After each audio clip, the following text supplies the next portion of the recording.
어떤 사람이 길을 가다가 강도를 만났습니다. 그는 강도에게 많이 두들겨 맞고 자기의 모든 것을 다 빼앗기고 길가에 버려지게 되었습니다. 큰 부상, 중상을 입고 아주 위급한 처지에 놓이게 되었습니다. 그때 그 길로 한 제사장이 지나갔습니다. 그 제사장은 그를 보고는 그냥 다른 쪽으로 해서 그냥 지나가 버렸습니다. 그 후에 성전에서 일하는 사람이 그 길을 지나가다가 그 죽어가는 사람을 피하여 지나가 버렸습니다. 그리고 그 후에 한 사마리아 사람이 그 길을 가다가 그 강도 만난 사람에게 다가가서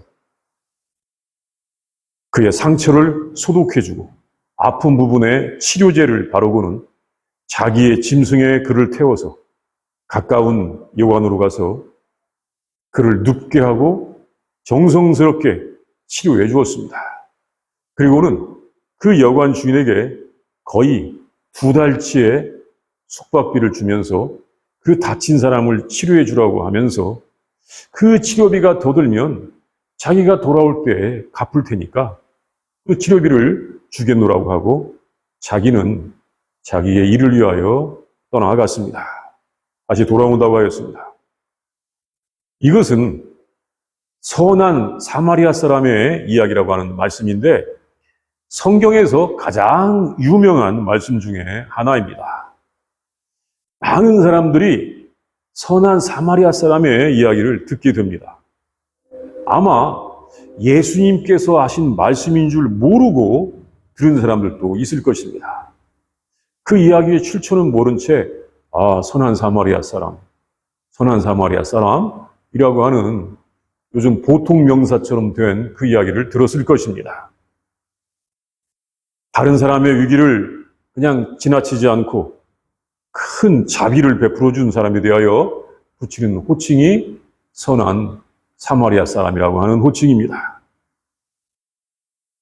어떤 분은 이 말씀을 자주 전하는 교회를 굉장히 좋아하고 다른 교회의 멤버이면서도 그 말씀을 자주 들을 수 있기 때문에 이 선한 사마리아 사람에 관한 말씀을 자주 전하는 교회에 자기는 자주 온다고 출석한다고 하기도 하였습니다. 이게 제가 미국에 처음 왔었을 때 이제 그 교회에 나갔더니 미국 교회였는데 어떤 한인 교회 이 멤버께서 오셔서 저도 그 교회 가면 이 선한 사마리아 사람에 관한 설교를 많이 들었는데 그분은 이 말씀이 좋아서 자주 온다고 하였습니다.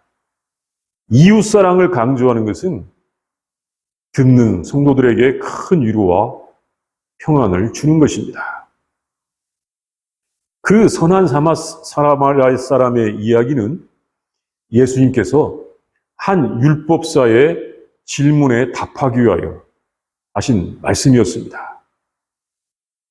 이 말씀에는 중요한 3가지 질문이 있습니다. 그 말씀을 보겠습니다. 첫째, 한 율법교사가 무엇을 하여야 영생을 얻느냐고 질문할 때 예수님께서는 율법에서 무엇이라 하느냐고 물었는데 율법에서 하나님을 사랑하고 이웃을 사랑하고 한다고 하였습니다. 이 한 유대인 율법교사가 율법을 잘 공부해서 이 자기의 지식에 이 자부심을 가진 것 같습니다. 그래서 율법을 특별히 좋다고 하는 나비에게서 많이 배운 것 같지는 않은데 사람들에게 인기가 많은 예수님께 와서 상당히 어려운 질문을 가지고 시험을 하였습니다. 이 질문이었습니다. 선생님, 내가 무엇을 하여야 영생을 얻겠습니까? 내가 무엇을 하여야 영생을 얻겠습니까? 굉장히 중요한 질문 아닙니까? 내가 무엇을 하여야 영생을 얻겠습니까? 이 질문을 듣고 예수님은 바로 답하지 않으시고 그에게 물으셨습니다. 율법에 무엇이라 기록되었으며 내가 어떻게 읽느냐?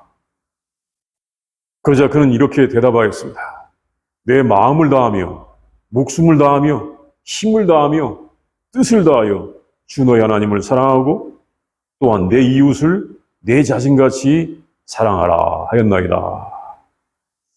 이것은 율법의 가장 큰 계명과 그 다음으로 큰 계명을 말한 것이었습니다. 모든 율법을 한 문장으로 요약한 것입니다. 여기서 말하는 율법은 우리 구약 성경에 나오는 율법서인 창세기, 출애굽기, 레위기, 민수기, 신명기, 특별히 이 출애굽기부터 신명기까지 나오는 거기 나오는 그 율법, 그것을 말할 수도 있고, 또 당시에 이 예수님 당시에 유대교의 랍비들이 가르치던 그 랍비들이 가르치던 613가지의 율법을 말할 수도 있습니다. 아무튼 무엇을 말하든 간에 가장 큰 계명, 두 번째로 큰 계명, 그것을 한 문장으로 요약한 것이었습니다. 마음을 다하고 뜻을 다하고 힘을 다하고 또 정성을 다하여 뜻을 다하여 주 너의 하나님을 사랑하고 또한 내 이웃을 내 자신같이 사랑하라. 정말 모든 율법을 한 문장으로 요약한 아주 요약을 잘한 것이었습니다. 이 율법서가 공부를 꽤나 잘한 것 같습니다. 이 대답을 듣고 예수님께서는 정답이다 이렇게 말씀하셨습니다. 내 대답이 옳도다. 이를 행하라. 그러면 살리라. 이렇게 말씀하셨습니다. 28절 말씀이죠. 예. 정답이라는 것입니다. 이 대답이 옳도다. 이를 행하라. 그러면 살리라. 이 주님이 하신 말씀 가운데는 율법은 살리기 위하여 주신 법이라고 하는 말씀도 들어있습니다. 그 율법사가 영원한 생명, 이 구원에 관심을 가지고 있었고 그 율법을 준행함으로 구원을 얻을 수 있다는 것을 율법사도 나름대로 알고 있었던 것입니다. 또 예수님께서도 그러면 살리라고 이렇게 말씀하셨습니다. 율법은 살리기 위하여 주신 법이라고 하는 말씀입니다. 사실 하나님께서 주신 율법은 좋은 것입니다. 하나님께서는 사람들을 살리기 위하여 율법을 주셨던 것입니다. 하나님의 말씀, 그 율법의 핵심은 하나님을 사랑하는 것이고 이웃을 자기 자신과 같이 사랑하는 것입니다. 그렇게 사랑하면 살게 되는 것입니다. 살게 됩니다. 그런데 문제는 그렇게 사랑하지 못하는 것입니다. 여기서 문제가 생깁니다. 그렇게 사랑해야 되는데 사랑하지 못하는 것입니다. 하나님을 사랑하지 않고 이웃을 사랑하지 않는 것이 문제인 것입니다.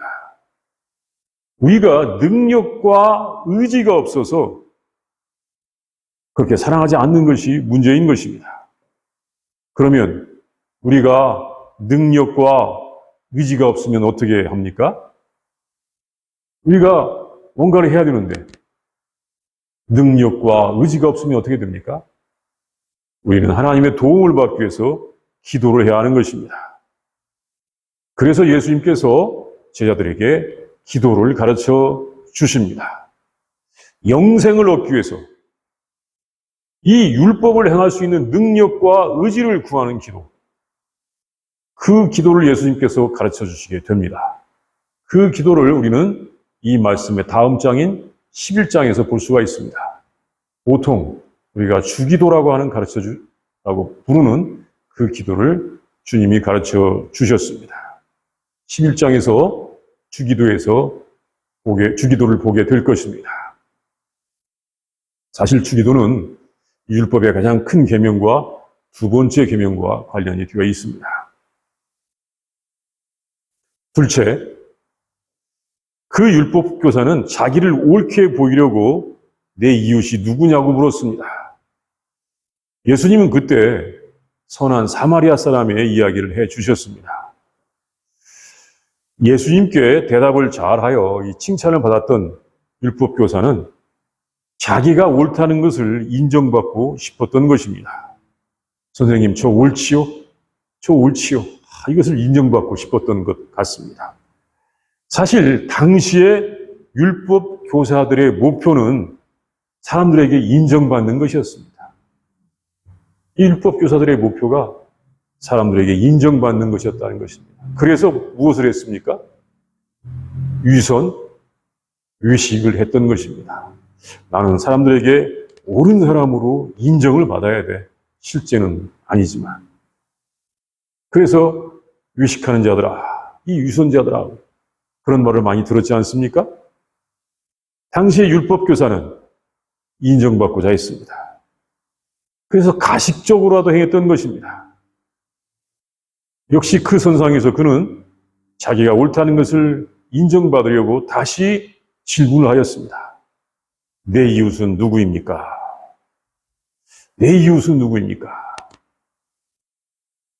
그때 예수님은 선한 사마리아 사람의 이야기를 하셨습니다. 어떤 사람들은 이것을 비유라고도 말하는데 실은 비유가 아니고 실제 있었던 이야기라고 그렇게 해석을 합니다. 왜냐하면 이런 비유 함부로 했다가는 예수님이 즉각적으로 견딜 수가 없다는 것입니다. 왜? 누구를 모독하기 때문에. 실제 일어난 이야기라고 하는 그런 말씀이 더 맞은 것 같습니다. 어떤 사람이 예루살렘에서 여리고로 가다가 여기 내려가다고 했는데 이 가다가 강도를 만났는데 무자비한 강도가 그 사람을 옷까지도 다 뺏고 이 옷까지도 다 뺏고 거의 죽게 만들어 놓고는 떠나버렸습니다. 이 사람은 아주 절박하게 도움이 필요하게 되었습니다.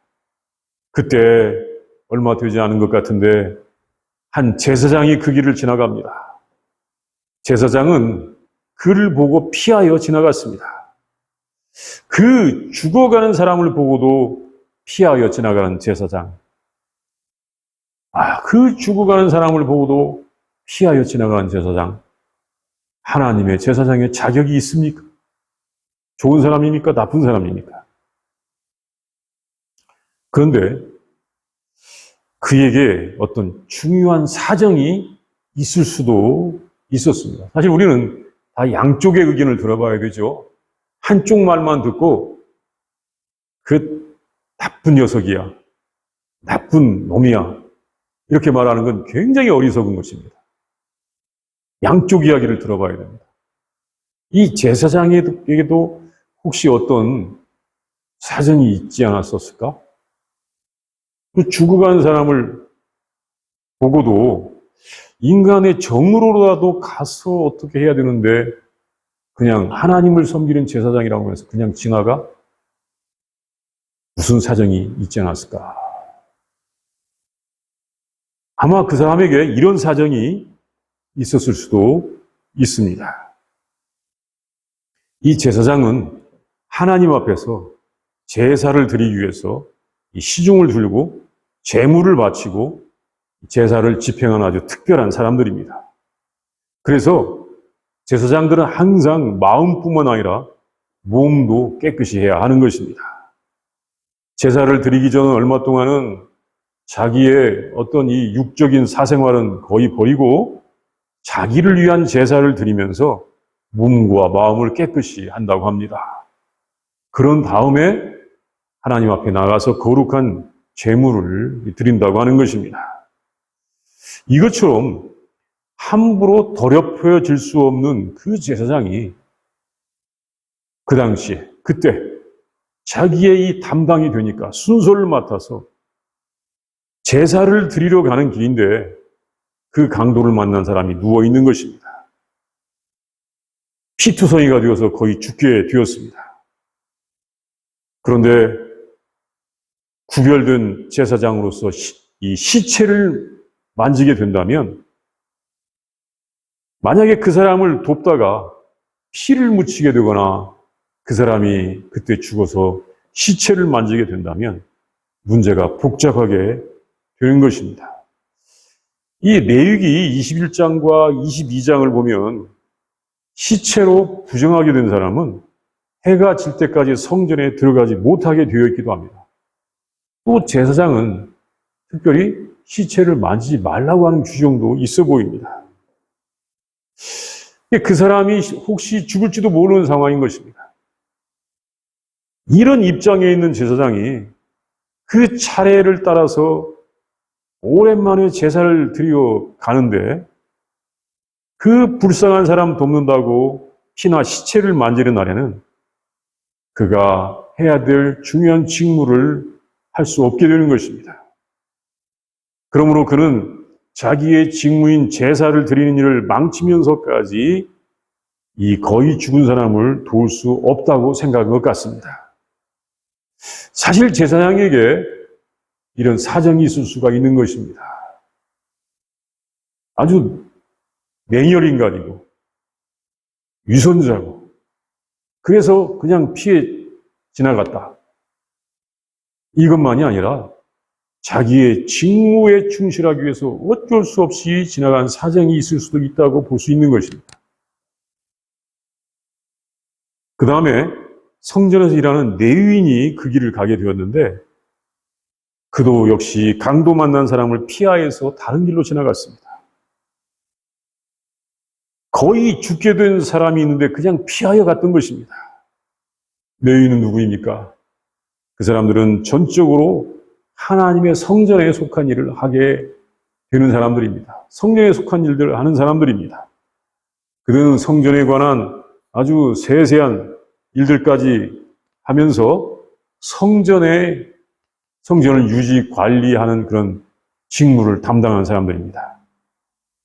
그 사람도 만약에 그 강도 만난 사람을 돕다가 그 사람이 죽게 되면 그 사람도 오늘 성전에 가서 봉사할 것을 하지 못하게 되는 것입니다. 그 중요한 성전의 일, 하나님의 일을, 이 하나님을 섬기는 일을 하지 못하게 될 수도 있다는 것입니다. 그런 사정들이 있을 수가 있다는 것입니다. 어떻습니까? 어떻게 생각하면 그 사람들은 자기 직무에 충실한 사람들입니다.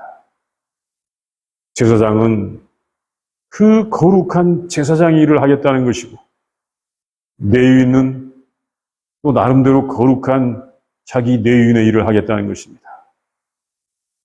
어떻게 생각하면 그렇게 꼭 나쁜 사람들은 아닐 수 있습니다. 그런데 이 사람들은 결국 영생을 얻는 이웃사랑을 실천하지 못한 사람이 되고 말았습니다. 하나님을 섬겨야 된다고 하는 자기 직무에는 충실했다고 할 수 있지만 정말 이웃사랑에 대해서는 아주 무관심한 사람이 되고 말았던 것입니다. 그런데 그 길에 한 사마리아 사람이 가게 되었습니다. 이 사람은 유대인들이 멸시하고 천대한 사람들이었습니다. 사마리아 사람들은 이 이스라엘의 이 바벨론 포로기에 그 남은 백성들과 그곳에 이주해 왔던 그 이방인들, 특별히 아시리아 사람들이 많았는데 그 사람들과 결혼한 이 혼혈 자손들이었기 때문에 유대인들이 멸시하고 천대하는 사람들이었습니다. 그 사람들은 예루살렘 성전에 올라가지도 못하고 다른 곳에서 따로 제단을 만들고 경배를 하였던 것입니다. 그런데 그 사마리아 사람은 그 강도 만난 사람을 보고는 불쌍히 여겨서 가서 돌보아 주었습니다. 그는 자기가 돌보아 주지 않으면 그 사람이 어떻게 될까 하는 생각을 가지고 그를 생각했습니다. 사실 당시의 상황을 본다면 그도 불안해하고 여러 가지 복잡한 생각을 하지 않을 수가 없습니다. 본래 그곳은 위험하고 외진 곳입니다. 강도들이 어딘가에 숨어 있다가 다시 나타날 수도 있는 곳이었습니다. 죽어가는 사람을 살리려다가 자기가 죽을 수도 있는 곳이었습니다.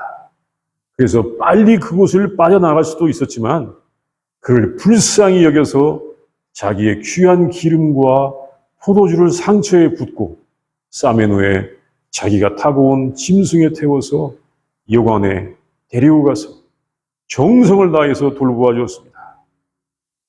그리고 그 이튿날 어쩔 수 없이 자기 업무 때문에 길을 떠나면서 주인에게 부탁하기를 경비가 더 들면 돌아오는 길에 다 갚아줄 테니까 잘 돌보아 주라고 부탁하였습니다. 2데나리온을 여관 주인에게 주면서 그를 돌보아 주라고 부탁하였다고 하는데 이 돈은 역사가에 의하면 2개월의 숙박비에 해당된다고 합니다. 이 플리비우스라고 하는 역사가 전해주기를 이 두 데나리온은 무려 2개월의 숙박비에 해당된다라고 하기도 합니다. 이 사마리아 사람이 베푼 이 자비는 아마 자기 가족에게나, 이게 자기의 부모님에게나, 아니면 자기의 가장 사랑하는 자녀에게나 베풀 수 있는 자비를 베풀어 준 것 같습니다. 그 사마리아 사람은 강도를 당한 그를 아주 불쌍하게 여겼습니다. 그냥 불쌍하게 여겼습니다. 이 불쌍히 여긴다는 말은 마음이 뜨겁게 움직인다는 것, 또는 마음이 정말 애간장에 타는 마음이라는 것입니다.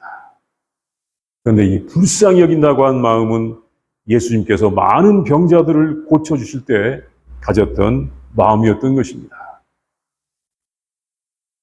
셋째, 예수님께서는 영생을 얻고자 하는 율법교사에게 이 세 사람 중에 누가 강도 만난 자의 이웃이 되겠냐고 물으시고는 너도 가서 그렇게 하라고 하셨습니다. 예수님께서 그 사마리아 사람의 이야기를 하신 후에 그 율법교사에게 누가 그 강도 만난 자의 이웃이 되겠느냐고 물으셨습니다. 그 세 사람 중에서 누가 강도 만난 자의 이웃이 되겠느냐. 그러자 그 율법교사는 자비를 베푼 사람이라고 대답을 하였습니다. 그러자 예수님께서는 가서 너도 이와 같이 하라고 하셨습니다. 아주 중요한 결론입니다. 너도 가서 그같이 행하라. 자비를 베풀어라. 이것입니다. 이 말씀을 보면 예수님께서 아주 중요한 것을 그 율법교사에게 가르쳐 주신 것을 알게 됩니다. 그것은 이웃에 대한 관점이 바뀐 것입니다. 이웃에 대한 관점이 자기 중심에서 이웃 중심으로 바뀌는 것입니다. 누가 강도 만난 자의 이웃이 되겠느냐? 내 이웃이 누구입니까? 라고 했던 그 질문에서 이제는 누가 강도 만난 자의 이웃이 되겠느냐고 예수님이 관점을 바꾸어 주셨습니다. 이제 주님께서 가르쳐 주신 것은 이웃에 대하여 말할 때 누가 내 이웃인가가 아니라 내가 그들의 이웃인가를 물어야 한다고 하는 말씀입니다. 나의 관점에서 이웃을 파악하는 것이 아니라 이웃의 관점에서 나는 누구인가를 물어야 한다는 것입니다. 이와 같이 자기 중심이 아니라 이웃 중심이 되어야 하는 것입니다. 사실 이때 제사장이나 레위인에게 그 강도 만난 사람이 당신의 이웃입니까? 라고 물었다면 그들은 자기의 이웃이라고 할 수도 있습니다. 그러나 그들은 그냥 지나가 버렸습니다. 그런데 강도 만난 사람에게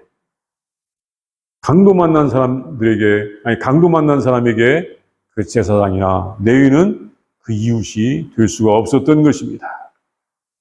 이렇게 우리는 이웃의 관점에서 내가 그 이웃인지 아닌지를 물으라고 예수님께서 중요한 교훈을 주셨습니다. 요즘 이 중동의 이 가자 지구라고 하는 곳에서는 많은 사람들이 죽어가고 있습니다. 이스라엘 사람들에게 박해를 받고 있습니다. 너무나 안타까운 일들입니다. 그들에게도 예수님의 이 말씀이 들려졌으면 좋겠습니다. 그 공격하는 사람들도 영생을 얻기를 원한다면 선한 사마리아 사람들처럼 되었으면 좋겠습니다. 일찍이 한 선생이 제자들에게 질문을 하였습니다. 새벽 어느 때쯤이면 사람이 어둠 속에서 빛을 구별할 수 있겠느냐? 한 제자가 대답을 하였습니다. 당나귀와 염소를 구별할 수 있을 때입니다. 그 선생은 아니라고 하였습니다. 그러자 다른 제자가 대답하였습니다. 무화과나무와 종려나무를 구별할 수 있을 때입니다. 역시 그 선생은 아니라고 하였습니다. 그러자 제자들이 선생님 그러면 도대체 어느 때입니까? 어느 때 새벽이 오는 것을 알 수 있습니까? 그때 스승이 말했습니다. 너희가 모든 사람의 얼굴에서 형제, 자매의 모습을 볼 수 있을 때 바로 그때이다. 오직 그때만이 너희는 빛을 본 것이다. 그 밖에는 모든 것이 아직 어둠이다. 이것도 역시 영생을 주시려 하시는 하나님의 뜻을 말하는 아주 중요한 교훈인 것입니다. 우리는 하나님의 사랑 안에서 우리 모두의 이웃이자 형제, 자매인 것입니다. 이 시간 다 함께 기도합니다. 묵상합니다. 우리 예수님께서 한 율법 교사의 질문을 받고 선한 사마리아 사람의 이 이야기를 말씀하여 주십니다. 이 말씀의 중요한 이 선한 사마리아 사람의 이야기. 어떤 사람이 강도를 만났는데 제사장도 휙 지나가고 레인도 휙 지나갔지만 천대받는 사마리아 사람이 그를 정성스럽게 치료하여 살려주는 그 모습을 우리가 상상하면서 이 말씀을 묵상하도록 하겠습니다.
하나님 감사합니다. 예수님을 보내주셔서 율법을 잘 안다고 착각하면서 하나님의 사랑을 알지 못하던 사람들에게 우리 예수님을 통하여 하나님의 자비, 하나님의 큰 사랑을 알려주시니 진심으로 감사합니다. 하나님의 뜻이 자비를 베푸는 것임을 알려주시니 진심으로 감사합니다. 하나님, 우리가 예수님을 통하여 알게 된 하나님의 뜻을 잘 알게 하여 주시옵시고 우리가 예수님의 제자로서 주님의 말씀을 잘 듣게 하여 주시옵소서. 하나님, 온 땅에 하나님의 자비가 가득하게 하여 주시옵소서. 하나님 도우시고 역사하여 주시옵소서. 예수님의 이름으로 기도합니다. 아멘.